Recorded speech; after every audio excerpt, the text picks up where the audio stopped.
Good morning สบายดีนี่มันประเทศอเมริกาเด้อพี่น้องเด้อ มื้อนี้บริษัท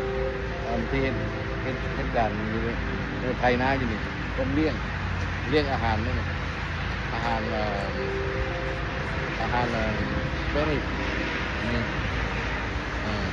ทาโก้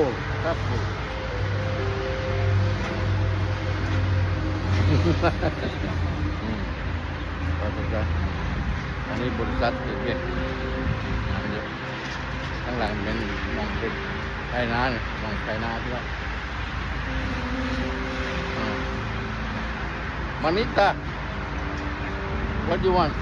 they have there right there